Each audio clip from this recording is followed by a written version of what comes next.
ప్రోగ్రాంలో KCR with live ప్రోగ్రాంలో ఒక జర్నలిస్ట్ అని చెప్పుకునేటటువంటి కృష్ణరాజు అనే వ్యక్తి అమరావతి గురించి చాలా దారుణంగా మాట్లాడుతున్నాడు. ఇది దేవతల రాజధాని కాదన్నాడు. చరిత్ర తెలుసా నీకు? చరిత్ర తెలియని నువ్వు జర్నలిస్ట్ ఎలా అయ్యావు? కావాలంటే పిల్లల పుస్తకాలు తీసుకొని చదువుకొని అప్పుడన్నా మాట్లాడడం నేర్చుకో. ఈ ఎదవకి నోటికి ఎంత వస్తే అంత మాట్లాడుతున్నాడు. ఇది దేవతల రాజధాని కాదని వేసీల రాజధాని. నువ్వు చూసావా?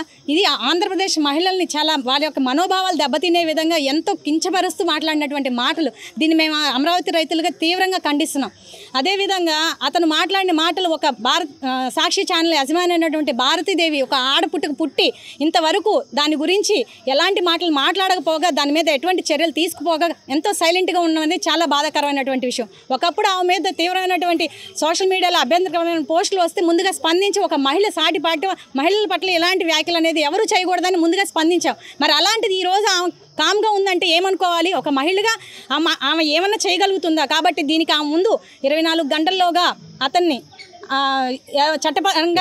చట్టపరంగా కృష్ణరాజు మీద చర్యలు తీసుకొని న్యాయస్థానం వారు తీవ్రంగా శిక్షించాలని కోరుకుంటున్నాం. అదేవిధంగా భారతీయ కూడా ముందు ఆంధ్రప్రదేశ్ రాష్ట్ర మహిళలందరికీ క్షమాపణ చెప్పాలి. ఆవిడ మీద కూడా కొమ్మినేని శ్రీనివాస్ మీద కృష్ణరాజు మీద సంస్థ యజమాని అయినటువంటి భారతీదేవి మీద కూడా కఠినమైనటువంటి చర్యలు తీసుకొని వారిని తీవ్రంగా శిక్షించాలని చెప్పి మేమంతా కూడా డిమాండ్ చేస్తున్నాము. ఎప్పుడైనా నోటిని అదుపులో పెట్టుకొని మాట్లాడాలి. ఏదో ఇష్టం వచ్చింది కదా అని చెప్పి వేసీల రాజధాని అని చెప్పేసి ఇక్కడ సెక్స్ వర్కర్లు ఎంతోమంది పనిచేస్తున్నారు. నువ్వు చూసొచ్చా? అసలు నువ్వు మాట్లాడిన నీ పెళ్ళ నీ తల్లి నీ పిల్లలు కూడా ఉన్నారు. ముందు అది తెలుసుకొని సావరా ఎదవా. నిజంగా అసలు కడుపు మండిపోతుంది ఇలాంటి మాటలు మాట్లాడుతుంటే. అసలు అమ్మకి అయ్యికి పుట్టినోడు అయితే ఇలాంటి మాటలు వస్తాయి నీ నోటి వెంట. అసలు భారతదేశంలో స్త్రీకి ఎంత ప్రాధాన్యత ఇస్తారు, ఎంతగా గౌరవిస్తారు. అలాంటిది అన్నీ మర్చిపోయి ఈ రకంగా మాట్లాడడం అనేది ఎవడో గడ్డి తినమన్నాడు అని చెప్పి నువ్వు గడ్డి తింటావా? కొంచెమన్నా మాట్లాడే ముందు ఆలోచించక్కర్లేదా?